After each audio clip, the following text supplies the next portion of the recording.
با درود دوستان عزیز، چون همیشه من شاه حکمت با شما هستم و بازم همه کس به برنامه خوش آمدید.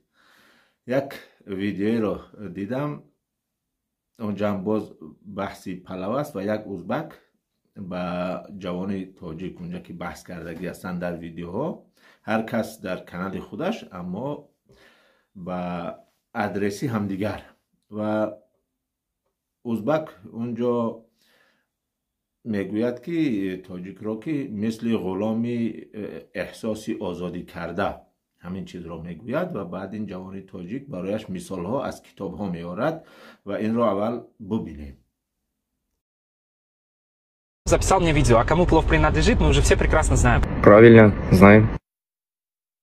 Это поведение, присущее рабу, который почувствовал свободу. Ну, раз перешли на тему рабства, давай уточним. Авиценна, Китабу Шифа, глава Илахият, те из людей, которые далеки от усвоения добродетели, как тюрки и по природе должны быть рабами. Ибн Халдун, Мукаддима. Другие лица, принимающие статус раба, делают это как средство достижения высокого ранга, как в случае с мамлюкскими тюрками на Востоке.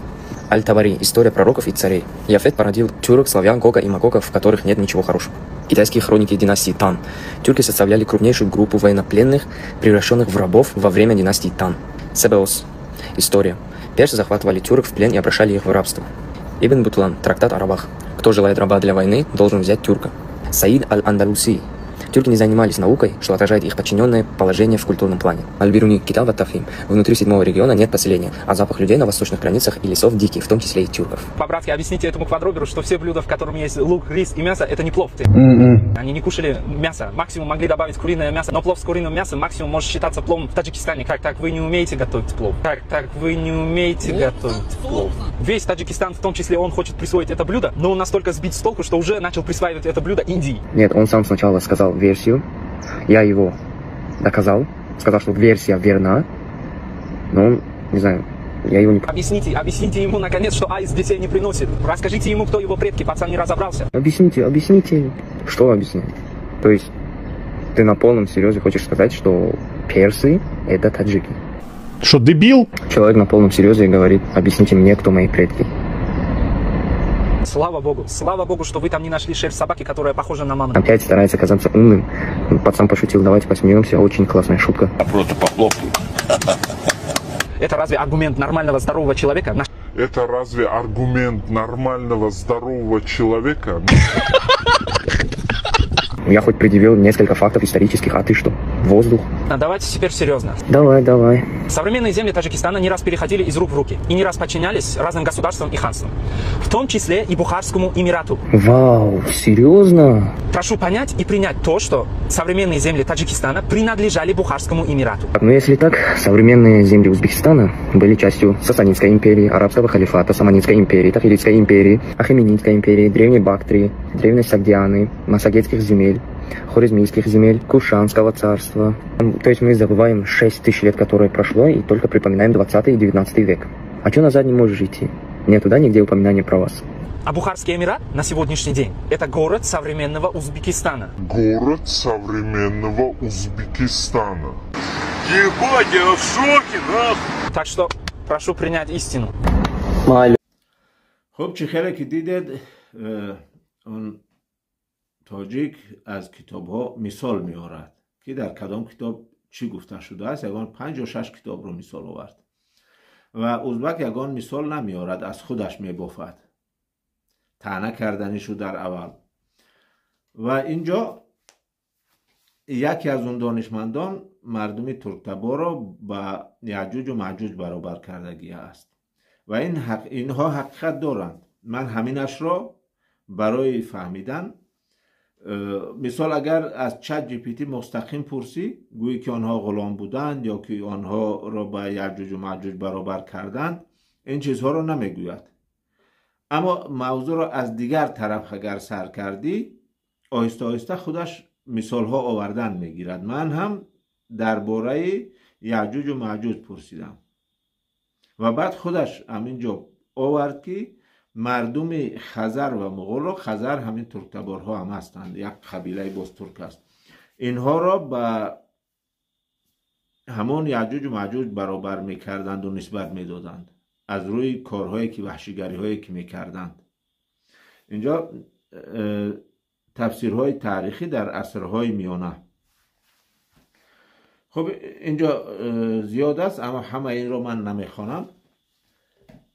اون چی که از ابوعلی سینا است من خودم گفته بودم، صحیفه و همه چیزش رو گفته بودم. همچنین علیشیر نوایی که او هم ترک تبار است، او فقط ازبک ها رو گفتگی است چون خودش ترک تبار است. البته حقیقتی که هست درباره ترک ها نمیگوید. و در کتاب مناقبات القومین دیگرش اونجا گفتگی است که در ارتش ها برای سربازی ارزان گرفتن ترک ها را غلام گیرید. این ارزان است و همین چیزها در زمان گذشته بودند. مردم رومی باستان، رومی قدیم با ایرانی باستان وقتی جنگ میکردن، رومی ها ترک ها را غلام میگرفتند و در جنگ ها استفاده میبردند. بعد مردم ما آنها را زمان اسماعیل سامانی وقتی که از حد زیاد آنها را گرفتند، آنها خودشان دولت ها را از دست تاجیک ها گرفتند برای که پره ارتش را به دست آنها سپاریده بودند. یکی از آنها سلطان محمود غزنوی که درباره‌اش چند بار گفتم. بعد از مردم ما روس ها وقتی که از خود مغول ها آزاد شدند، روسیه پادشاهی آنها را به ضد ایران از طرف قفقاز استفاده میکرد. در جنگ ها همین مردم ترک تبار را استفاده میبردند همچون سرباز ارزان گفته. یعنی که دیگرها از اینها استفاده میبردند چون اینها در بیابان ها بودند و گرما و سرما تاباور بودند و برای زندگی بهتر داشتن سرباز می شدن. آنها را اگر به اختیار خودشان نمی رفتن غلام کرده می بردند. و ما در وقتی که ویدیو میکنیم به هیچ کس دشمنی نداریم، اما وقتی که نسبتی ما این همین سخنها رو میگویند که مثل غلامی احساسی آزادی کرده میگوید، بعد مجبور میشوی که حقیقت رو به آنها بگویی که در کجا است. همون جوان هم گفت که برای چی پیشتر رو نمیگویی تاریخ رو؟ درست است، برای چی پیشتر رو نمیگویی؟ چون پیشتر نبودید. و اینجا بعد این میگوید که تاجیک و فارس این یک نیست. تاجیک ها بله از اول خوجندی ها و خوارزمی ها و این طرف ها زبان های ما فرق دارند، مثل زبان یغنابی که داریم، بالاتر زبان های بدخشانی و زبان های گوناگون در ما بود، اما همه اینها همون زبان های ایرانی هستند.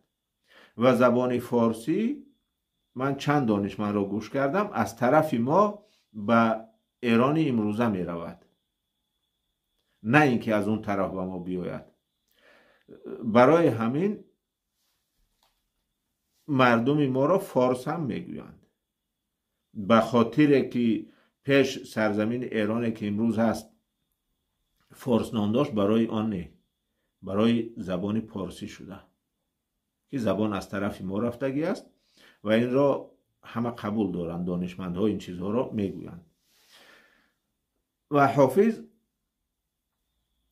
در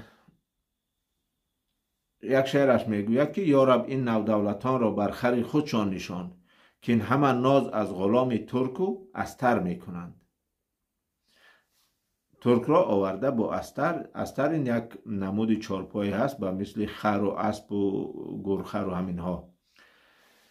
و جای دیگر باز در یک شعر دیگرش را به نزدیکی گفتم: فیغان کان لولیان شوخ شیرین کار شهرآشوب، چنان بردن صبر از دل که ترکان خان یغما را. چون غارتگر بودند.